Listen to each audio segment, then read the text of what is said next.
So let's discuss the real reason for tattoos and oaths.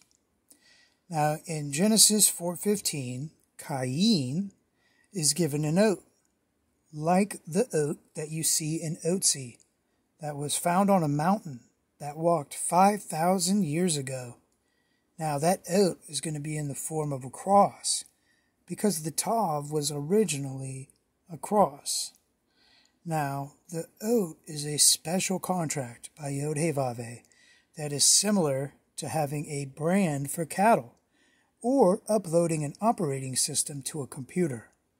This makes the one with a cross tattoo an Ish.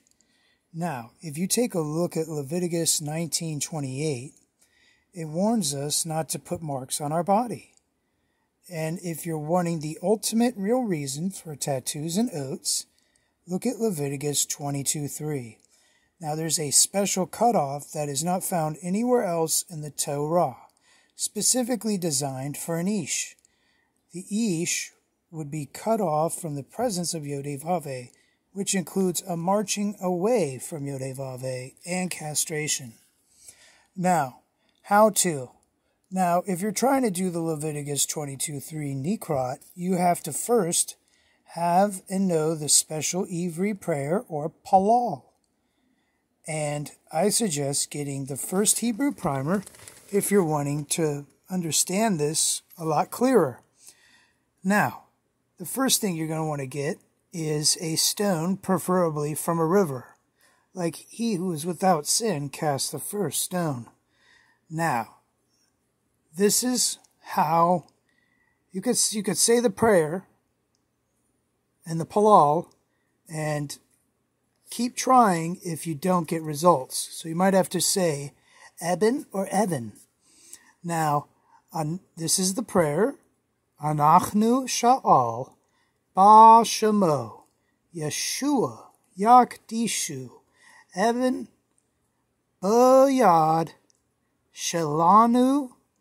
And then you could say La Yava if you want to, or one of these other names, but make sure that the stone is in your hand and the other person's hand.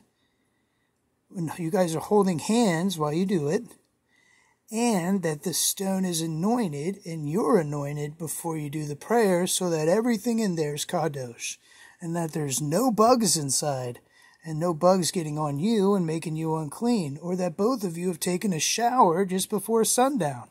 Now, by the mouth of 2 or 3, you establish that matter. Take a look at Matthew 18:16 and Deuteronomy 19:15, and also look at John 14:13.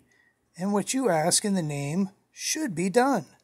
Now, in Exodus 30, you should be kadosh, and having the oil is the quickest way to become kadosh.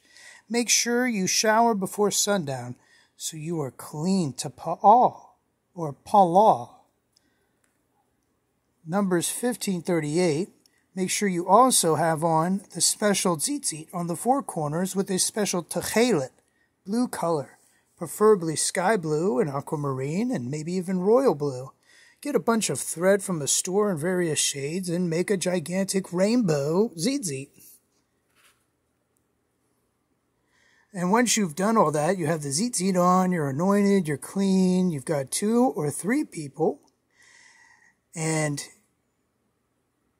you're kadosh from having the anointing oil. You would say this Ivri Palal together, and for each stone, you'd say a separate name.